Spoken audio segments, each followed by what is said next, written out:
So I'm going to tell you a story about a road trip that changed the way I think about driving at night. And I need you to promise me something. If you ever find yourself driving alone, late at night, and your GPS tells you to take a shortcut through some road you've never heard of, don't take it. Just keep driving.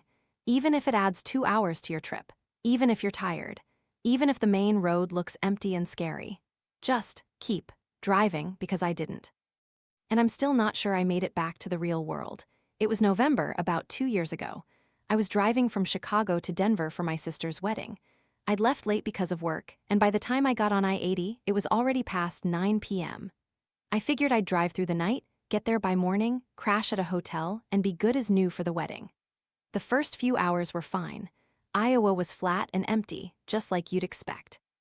My only company was the radio and the occasional semi-truck passing me in the other lane. I had my phone mounted on the dashboard, Google Maps running, showing me a straight blue line cutting across the state. Around 1 a.m., I started getting tired. You know that feeling when your eyes get heavy and you catch yourself nodding off for a second? That was me. I figured I'd pull over at the next rest stop, grab some coffee, stretch my legs. That's when the GPS spoke up. In 2 miles, take exit 187 for a faster route. I frowned. I'd been driving I-80 for hours and I'd never heard of exit 187. I looked at the map. The blue line was suddenly curving off the interstate, heading north into nowhere. According to Google, this faster route would save me 45 minutes. Now, normally I wouldn't take it, but I was exhausted. My eyes were burning. The thought of saving 45 minutes and getting to bed sooner was too tempting. I took the exit. The ramp was old, like really old. The pavement was cracked, the paint faded to almost nothing. There were no streetlights, no other cars, just my headlights cutting through the dark, leading me onto a 2-lane road that wound through dense forest. The trees were tall, too tall. They closed in over the road like a tunnel, blocking out the sky. I couldn't even see the stars anymore. The GPS said I was on County Road 9. I'd never heard of it, but the blue line kept going, so I kept driving. About 20 minutes in, I noticed something weird. The radio, which had been playing clearly for hours, started cutting in and out. Static, then a voice, then more static. I tried changing stations. Nothing, just whispers, like someone was talking just below the threshold of hearing. I turned the radio off. The silence was worse. I checked my phone. No signal. The GPS was still working, though. The blue line kept leading me forward. The estimated time of arrival kept going down. 45 minutes, 40 minutes, 35 minutes. Then, about an hour into this detour, I saw lights. A town. I was relieved. I figured I'd stop, grab some gas, maybe some food, ask for directions back to the interstate. I slowed down as I entered, but something was wrong.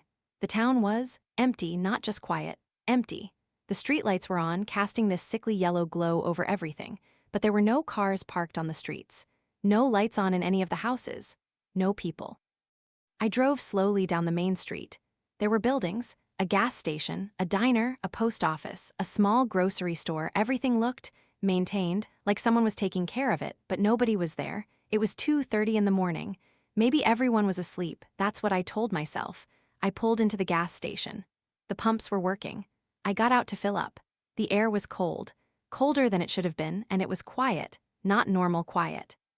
The kind of quiet where you can hear your own heartbeat. I swiped my card, started pumping gas, and that's when I heard it, a bell, like a shop bell, from the direction of the diner across the street. I looked over. The diner's door was open, just a crack.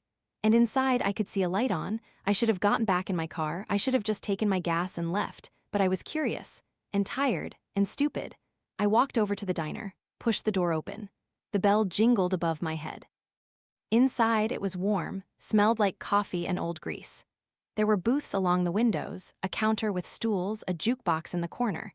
Everything looked like it was from the 1950s, chrome and red vinyl. And sitting in the far booth with his back to me was a man. I cleared my throat. "Hey, sorry to bother you.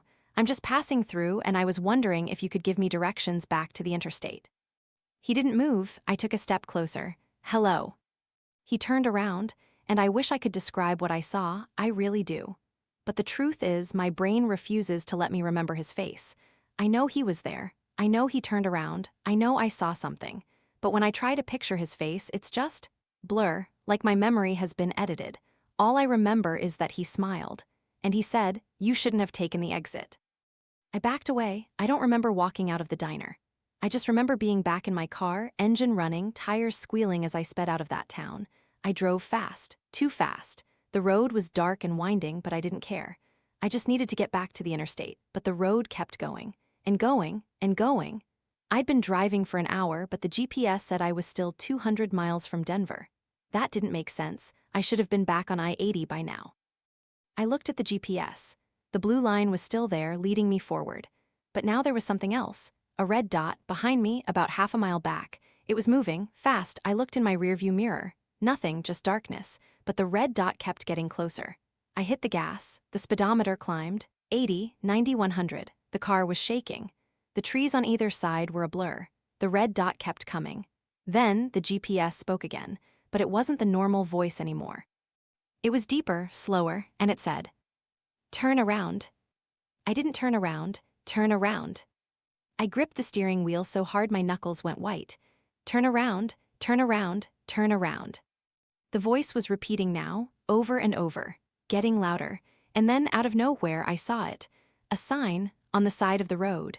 An old, rusted highway sign, and it said, "Leaving Oakhaven, population 1.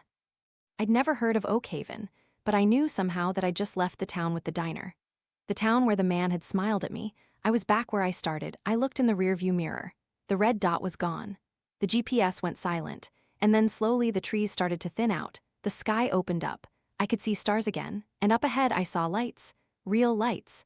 The bright, harsh lights of an interstate. I-80. I hit the on-ramp like it was the finish line of a race.